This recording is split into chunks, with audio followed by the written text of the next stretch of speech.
Earlier this year, I was privileged to meet and interview a doctor named Daniel Newsom. Some of this information that he's about to share is going to blow your socks off. Check it out. Talk about the relationship of fulvic acid.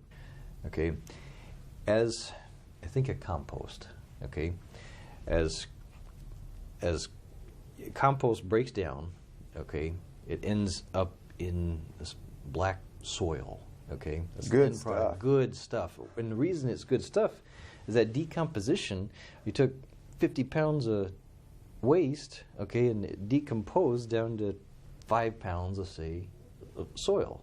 What you have there in that soil is the nutrition of 50 pounds of waste, all concentrated down into that soil. What we do is we take that and we extract fulvic acid. Now, fulvic acid is the absolute smallest particle of that compost, if you will. Okay, it has all the genetic information, all of the nutrition, all of the antioxidant capacity. Okay, fulvic acid, the molecule of fulvic acid, has 14 tetratrillion electrons it can donate. Tetratrillion. That's 21 zeros behind 14. That's a number you can't fathom. It's unfathomable. One molecule has that many electrons to donate.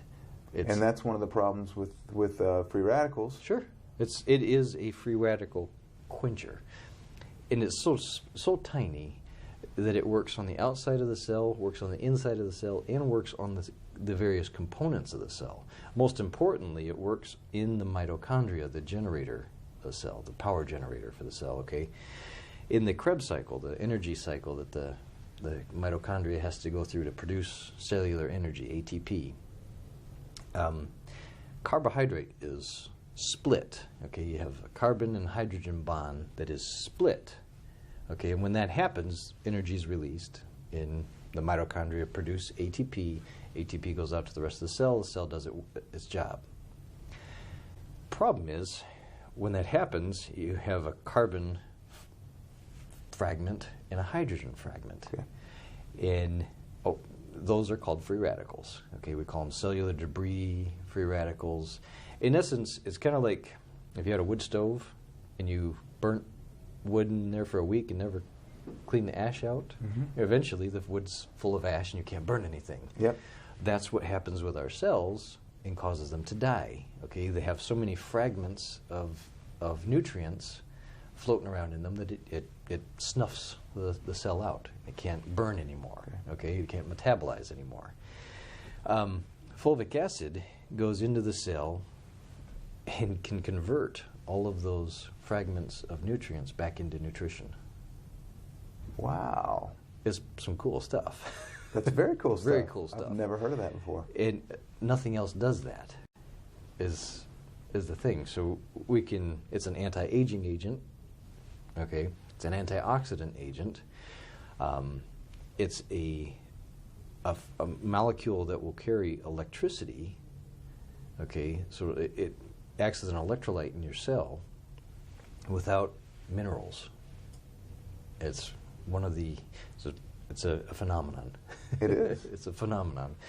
And when you're feeling tired, okay, when you're tired and you just ran down, you just don't have a lot of energy, mm-hmm. on a cellular level, your cells aren't carrying an electrical charge very well.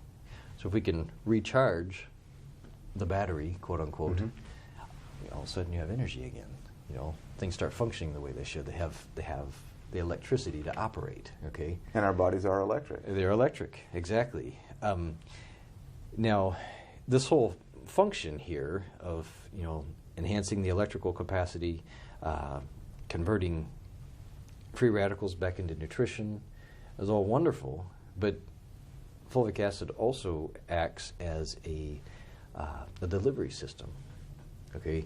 When you can bond nutrients to fulvic acid, and it will deliver those nutrients. It's a nanomolecule. It's a micro nanomolecule, actually.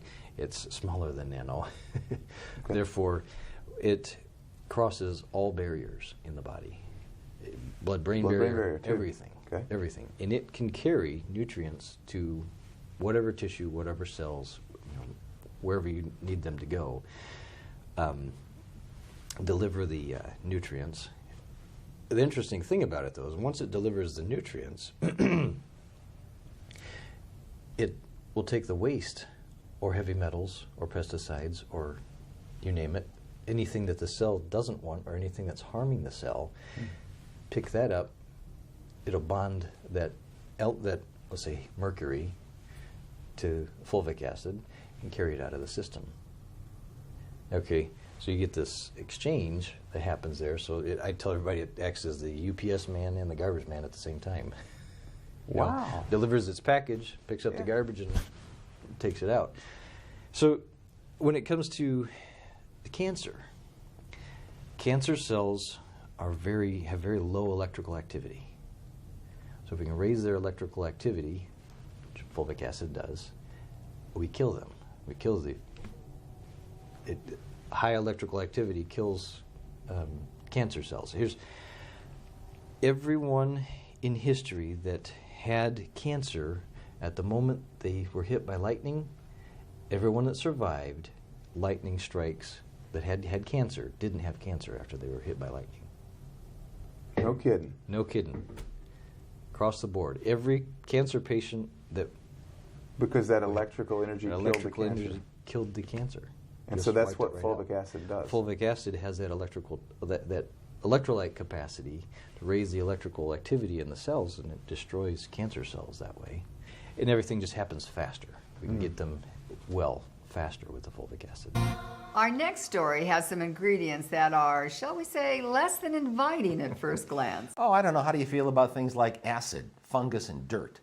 But it turns out that those delicacies could have a big impact on keeping us all healthy. And in at least one case, those ingredients help one of the people we know beat some very long odds. Carrie Lynn Carter is an expert biochemist who in 2005 was enjoying big success at a major pharmaceutical company. Then her doctor told her she had 3 years to live.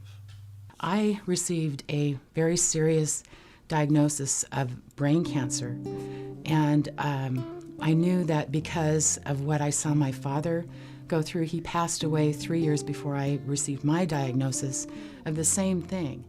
And I knew that I wasn't going to go through the same process of chemo, radiation, and those sorts of things that he did that really impacted the quality of his life.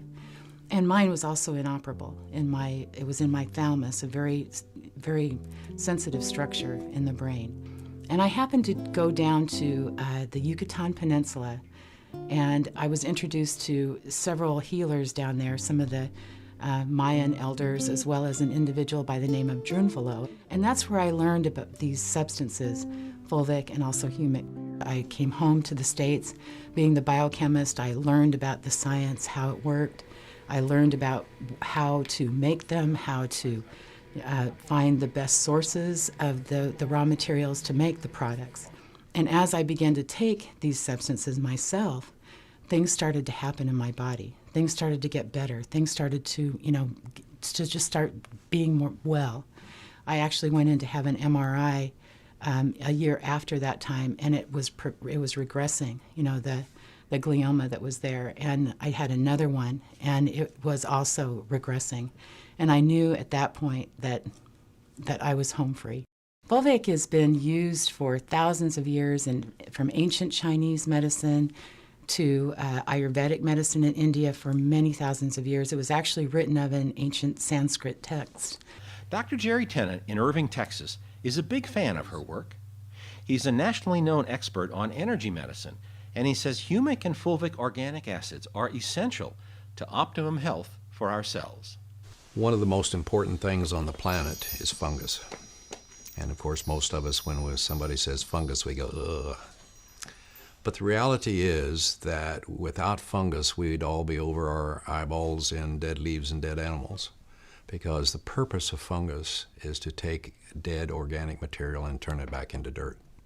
Now, that so-called dirt contains a mixture of organic acids called humic, H-U-M-I-C, and one of the humic acids is called fulvic, F-U-L-V-I-C. How this works is that as organic material is broken down in the soils by microorganisms, it produces the fulvic acid. What fulvic then does in the soils is that it takes the minerals in the soil, the inorganic rocks, so to speak. It makes them into organic, ionic, cell-ready species and actually takes it from the earth into the plant and delivers it to the plant cell. That's how plants are supposed to get their nutrition. Fulvic's role is to open cell membranes to allow nutrients in. And the humic contains all the known vitamins, all the known minerals, all the known amino acids. In our modern agricultural practices, however, they use these fertilizers and pesticides that stunt the microorganisms in the soil. What then happens is that none of the fulvic is produced. Therefore, none of the minerals from the soils actually get into the plant and get into the fruits and vegetables that we're supposed to eat. That is why a lot of produce is like plastic, essentially. So when we harvest that plant and eat it, we run out of humic and fulvic, and now our cells won't function normally. So fortunately, there are some deposits around the planet where there has been dead organic material that stayed wet enough that it didn't turn into coal, and those can be harvested and then made into a nutraceutical that we can substitute or supplement ourselves so that indeed we have the humic fulvic. Fulvic acts like little mini batteries going around and charging everything up that it comes in contact with. And so it raises the voltage. This is very important. This voltage level is very important so cells can divide, we can heal ourselves better.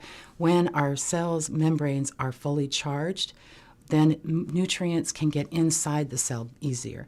When nutrients are inside the cell, they take part in biochemical processes that support our wellness. What an amazing story of someone who